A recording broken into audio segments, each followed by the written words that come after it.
Percy Jackson, the Lightning Thief. Chapter 6. I become Supreme Lord of the Bathroom. Once I got over the fact that my Latin teacher was a horse, we had a nice tour, though I was careful not to walk behind him. I'd done a pooper scooper patrol in the Macy's Thanksgiving Day Parade a few times, and I'm sorry, I did not trust Chiron's back end the way I trusted his front. We passed the volleyball pit. Several of the campers nudged each other. One pointed to the Minotaur horn I was carrying. Another said, "That's him." Most of the campers were older than me. The sadder friends were bigger than Grover, all of them trotting around in orange Camp Half-Blood t-shirts, with nothing else to cover their baggy, shaggy hindquarters. I wasn't normally shy, but the way they stared at me made me feel uncomfortable. I felt like they were expecting me to do a flip or something. I looked back at the farmhouse. It was a lot bigger than I'd realized. 4 stories tall. Blue sky blue with white trim. Like an upscale seaside resort. I was checking out the brass eagle weather vane on top when something caught my eye. A shadow in the uppermost window of the attic gable. Something had moved the curtain, just for a second, and I got the distinct impression I was being watched. "What's up there?" I asked Chiron. He looked where I was pointing, and his smile faded. "Just the attic." "Somebody live there?" "No," he said with finality. "Not a single thing." I got the feeling he was being truthful, but I was also sure something that had moved that curtain. "Come along, Percy," Chiron said, light-hearted tone now a little forced. "Lots to see." We walked through the strawberry fields, where campers were picking bushels of berries while a starter played a tune on a reed pipe. Chiron told me the camp grew a nice crop for export to New York restaurants in Mount Olympus. "It pays our expenses," he explained, "and the strawberries take almost no effort." He said Mr. D had this effect on fruit-bearing plants. They just went crazy when he was around. It worked best with wine grapes, but Mr. D was restricted from growing those, so they grew strawberries instead. I watched the satyr playing his pipe. His music was causing lines of bugs to leave the strawberry patch in every direction, like refugees fleeing a fire. I wondered if Grover could work that kind of magic with music. I wondered if he was still inside the farmhouse, getting chewed out by Mr. D. "Grover won't get in too much trouble, will he?" I asked Chiron. "I mean, he was a good protector." "Really?" Chiron sighed. He shed his tweed jacket and draped it over his horse's backside like a saddle. "Grover has big dreams, Percy. Perhaps bigger than are reasonable. To reach his goal, he first must demonstrate great courage by succeeding as a keeper, finding a new camper and bringing him safely to Half-Blood Hill." "But he did that." "I might agree with you, but it's not my place to judge. Dionysius and the Council of Cloven Elders must decide. I'm afraid they might not see his assignment as a success. After all, Grover lost you in New York. Then there's the unfortunate fate of your mother, and the fact that Grover was unconscious when you dragged him over the property line. The council might question whether this shows any courage on Grover's part." I wanted to protest. None of what happened was Grover's fault. I also felt really, really guilty. If I hadn't given Grover the slip at the bus station, he might not have gotten in trouble. "Get a second chance, won't he?" Chiron winced. "I'm afraid that was Grover's second chance, Percy. The council was not anxious to give him another either, after what happened the first time, 5 years ago. Olympus knows I advised him to wait longer before trying again. He's still so small for his age." "How old is he?" "Oh, 28. "What? And he's in 6th grade?" Satyrs mature half as fast as humans, Percy. Grover has been the equivalent of a middle school student for the past 6 years. That's horrible. Quite, Chiron agreed. At any rate, Grover is a late bloomer, even by satyr standards, and not very accomplished at woodland magic. Alas, he is anxious to pursue his dream. Perhaps now he will find some other career. That's not fair, I said. What happened the first time? Was it really so bad? Chiron looked away quickly. Let's move along, shall we? I wasn't quite ready to let the subject drop. Something that occurred to me that Chiron talked about my mother's fate as if he were intentionally avoiding the word death. The beginning of an idea, a tiny, hopeful fire, started forming in my mind. Chiron? I asked. The gods and Olympus and all that are real. Yes, child. Does that mean the underworld is real too? Chiron's expression darkened. Yes, child. He paused as if choosing his words carefully. There is a place where spirits go after death. But for now, tell me no more. I would urge you to put that out of your mind. What do you mean? Until me no more. Come, Percy. Let's see the woods. As we got closer, I realized how huge the forest was. It took up at least a quarter of the valley, with trees so tall and thick, you could imagine nobody had been there since the Native Americans. Chiron said, the woods are stocked. If you care to try your luck, but go armed. Stocked with what? And armed with what? You'll see. Kept to the flag, it is Friday night. Do you have your own sword and shield? My own... No, I don't suppose you do. I think a size 5 will do. I'll visit the armory later. I wanted to ask what kind of summer camp had an armory, but there was too much else to think about, so the tour continued. We saw the archery range, the canoeing lake, the stables, which Chiron didn't seem to like very much, the javelin range, the sing-along amphitheater, and the arena. Chiron said they held sword and spear fights. Sword and spear fights? I asked. Cabin challenges and all that, he explained. Not lethal. Usually. Oh yes, and there's the mess hall. Chiron pointed to an outdoor pavilion formed in white Grecan columns on a hill overlooking the sea. There were a dozen stone picnic tables. No roof, no walls. What do you do when it rains? I asked. Chiron looked at me as if I'd gone a little weird. We still have to eat, don't we? I decided to drop the subject. Finally, he showed me the cabins. There were 12 of them, nestled in the woods by the lake. They were arranged in a U, with 2 at the base and 5 in a row on either side. And they were without doubt the most bizarre collection of buildings I'd ever seen.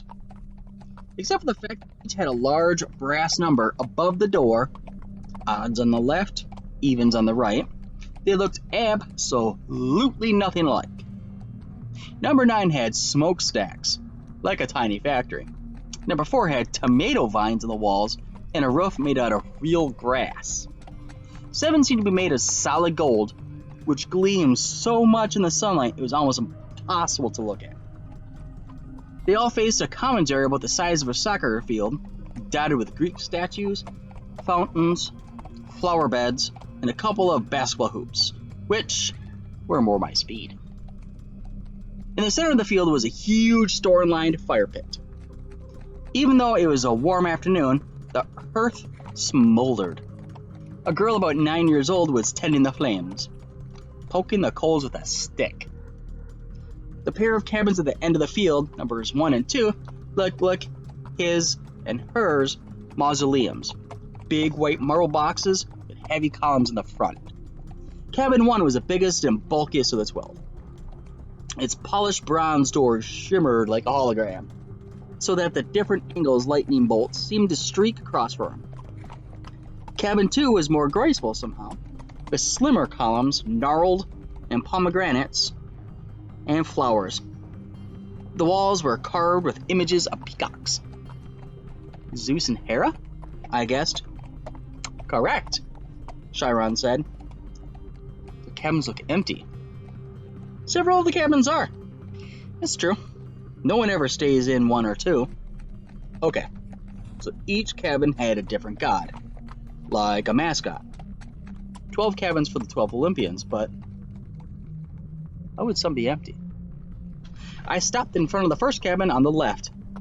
Cabin 3. It wasn't high and mighty like cabin 1, but long and low and solid.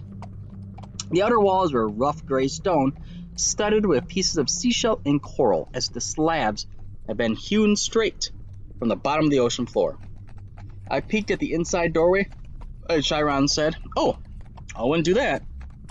Before he could pull me back, I caught the salty scent of the interior, like the wind on the shore of Montauk. The interior walls glowed like abalone. There were 6 empty bunk beds, silk sheets turned down. But there was no sign anyone had ever slept there. The place felt so sad and lonely. I was glad when Chiron put his hand on my shoulder and said, "Come along, Percy." Most of the other cabins were crowded with campers. Number 5 was bright red. A real nasty paint job, as if the color had been splashed on with buckets and fists. The roof was lined with barbed wire. A stuffed wild boar's head hung over the door, and its eyes seemed to follow me. Instead, I could see a bunch of mean-looking kids, both girls and boys, arm wrestling, arguing with each other while rock music blared. The loudest was maybe a girl, 13 or 14. She wore a size XXL Camp Half-Blood t-shirt under a camouflage jacket. She zeroed in on me and gave me an evil sneer. She reminded me of Nancy Bullfit, but the camper girl was so much bigger and tougher looking, and her hair was long and stringy, and brown instead of red. I kept walking, trying to stay clear of Chiron's hooves. "We haven't seen any centaurs," I observed. "No," said Chiron sadly.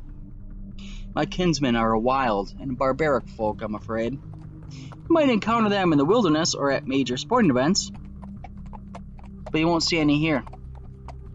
You say your name is Chiron. Are you really?" He smiled down at me. "The Chiron from the stories? Trainer of Hercules and all that?" "Yes, Percy, I am." "But shouldn't you be dead?" Chiron paused, as if the question intrigued him. "I honestly don't know about should be. The truth is, I can't be dead. You see, eons ago, the gods granted my wish. I could continue the work I loved. I could be a teacher of heroes as long as humanity needed me. I gained much more from that wish. I gave up much. I'm still here, so I can only assume I'm still needed. I thought about being a teacher for 3,000 years. It wouldn't have made my top 10 things to wish for list." "Doesn't it ever get boring?" "Oh no. Horribly depressing at times, but never boring." "Why depressing?" Chiron seemed to turn hard of hearing again. "Oh, look! Annabeth is waiting for us." The blonde girl I met at the big house was reading a book in front of the last cab on the left. Number 11.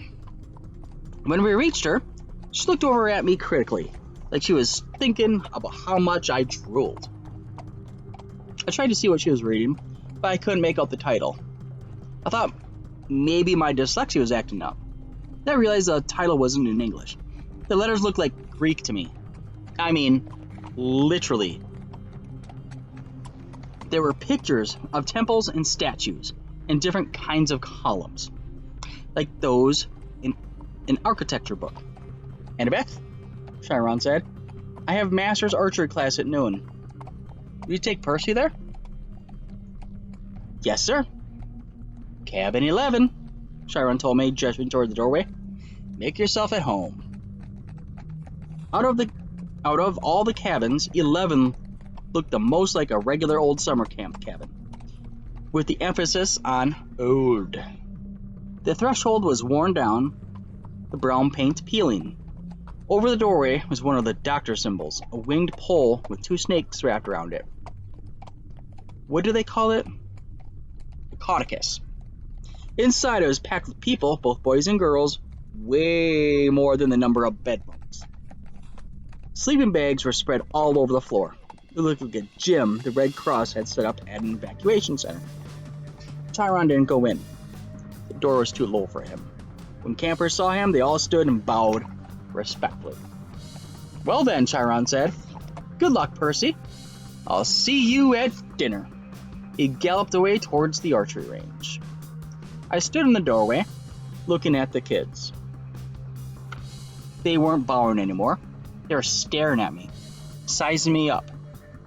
I knew this routine. I'd gone through it enough at schools. Well, Annabeth said, go on. So naturally, I tripped coming in the door and made a total fool of myself. There were some snickers from the campers, but none of them was saying anything. Annabeth announced Percy Jackson beat Cabin 11. Regular or undetermined, somebody asked. I don't know what to say, but Annabeth said, undetermined. Everybody groaned. A guy who was a little older than the rest of them came forward. Now, campers. That's what we're here for. Welcome, Percy. You can have that spot on the floor. Right over there. The guy was about 19, and he looked pretty cool. He was tall and muscular, with short-cropped sandy hair and a friendly smile. He wore an orange tank top, cut-off sandals, and a leather necklace with 5 different colored clay beads. The only thing unsettling about his appearance was a thick white scar that ran just beneath his right eye to his jaw, like an old knife slash. This is Luke, Annabeth said, and her voice sounded different somehow.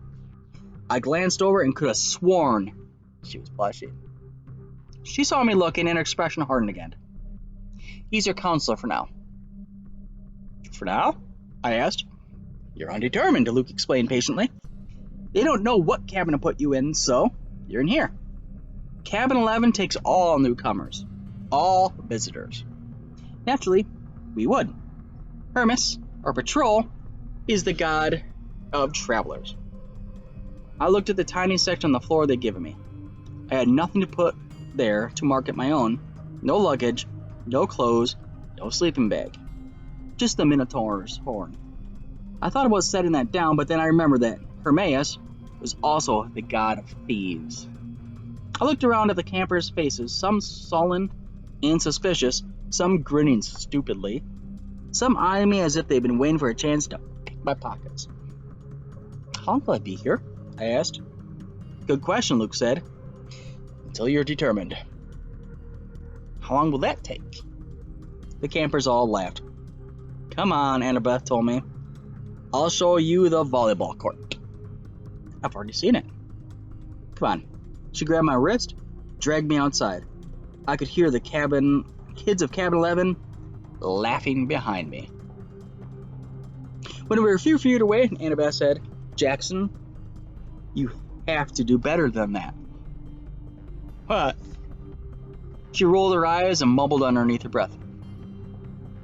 I can't believe I thought you were the one. What's your problem? I was getting angry now. All I know is I killed some bull guy. Don't talk like that, Annabeth told me. You know how many kids at this camp wish they had had that chance? To get killed? To fight the Minotaur? What do you think we trained for? I shook my head. Look, if the thing I fought really was the Minotaur, the same in the stories, yes, then there's only one. Yes? And he died like a gajillion years ago, right? Theseus killed him in the labyrinth, so monsters don't die, Percy. They can be killed, but they don't die. Oh, thanks. That clears it up. They don't have souls like you and me. You can dispel them for a while, maybe even for a whole lifetime if you're lucky. They are primal forces. Chiron calls them archetypes. Eventually, they reform. I thought about Mrs. Dodds.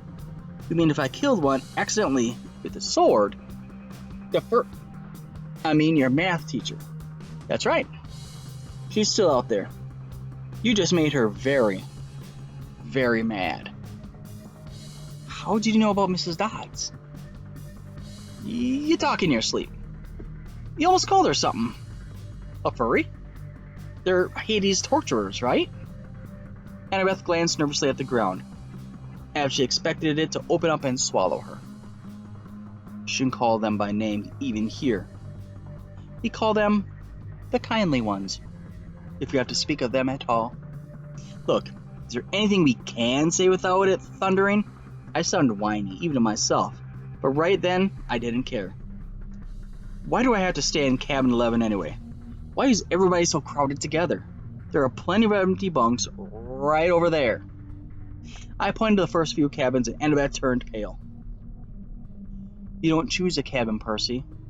It depends on who your parents are. Or your parent. She stared at me, waiting for me to get it. My mom is Sally Jackson. She works at the candy store on Grand Central Station. At least, she used to.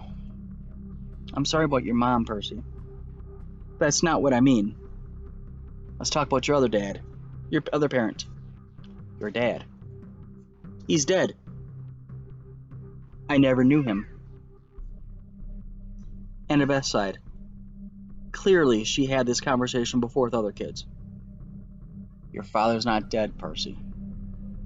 How can you say that? You know him? No, of course not. Then how can you say? Because I know you. You wouldn't be here if you weren't one of us. You don't know anything about me. No? She raised an eyebrow. I bet you moved around from school to school. I bet you kicked out of a lot of schools. How? Diagnosed with dyslexia. Probably ADHD, too. I tried to swallow my embarrassment. What does it have to do with anything? Taken together, it's almost a sure sign. The letters float off the page when you read, right? That's because your mind is hardwired for incomplete. And the ADHD, you're impulsive. Can't sit still in the classroom. That's your battlefield reflexes. In a real fight, they'd keep you alive. As for the attention problems, that's because you see too much, Percy. Not too little. Your senses are better than a regular mortal's. Of course your teachers want you medicated. Most of them are monsters. They don't want you seeing them for what they are. You sound like you went through the same thing. Most of us kids here have. If you weren't like us, you couldn't have survived the Minotaur, much less the Ambrosia and Nectar. Ambrosia and Nectar?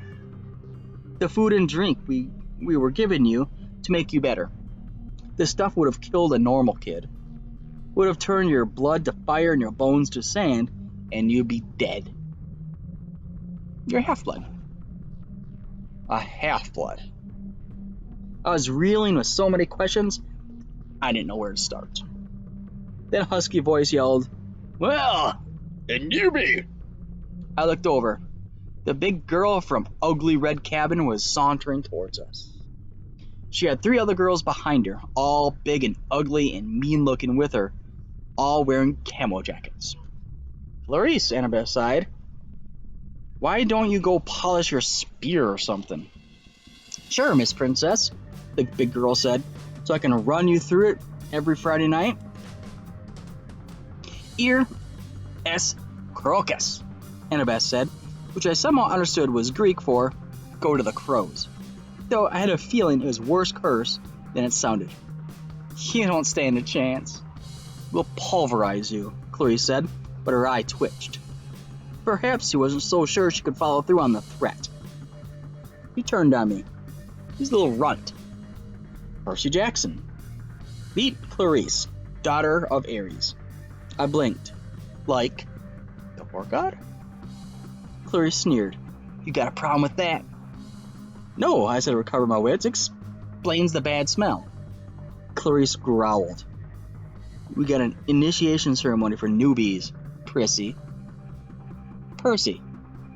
Whatever. Come on, I'll show you. Clarice, Annabeth tried to say. Stay out of it, wise girl. Annabeth looked pained, but she did stay out of it. And I didn't really want her help. I was a new kid. I had to earn my own rep. I handed Annabeth my Minotaur horn and got ready to fight. But before I knew it, Clarice had me by the neck and was dragging me towards a cinder block building that I knew immediately was the bathroom. I was kicking and punching. I haven't been in plenty of fights before, but this big girl Clarice had hands like iron. She dragged me into the girls' bathroom. There was a line of toilets on one side, a line of shower stalls down the other. It smelled like just about any public bathroom, and I was thinking, as much as I could think with Clarice ripping my hair out, that if this place belonged to the gods, they should have been able to afford classier johns. Clarice's friends were all laughing. I was trying to find the strength I'd use to fight the Minotaur, but it just wasn't there. Like, he's big 3 material, Clarice said as she pushed me toward one of the toilets. Yeah, right. Minotaur probably fell over laughing. He was so stupid looking. Her friends snickered. Annabeth stood in the corner, watching through her fingers. Clarice bent me over on her knees and started pushing my head toward the toilet. It reeked like rusted pipes and, well, like what goes in toilets. I strained to keep my head up. I was looking at the scummy water thinking, I will not go in there. I won't. Then something happened. I felt a tug in the pit of my stomach. I heard the plumbing rumble, the pipes shudder.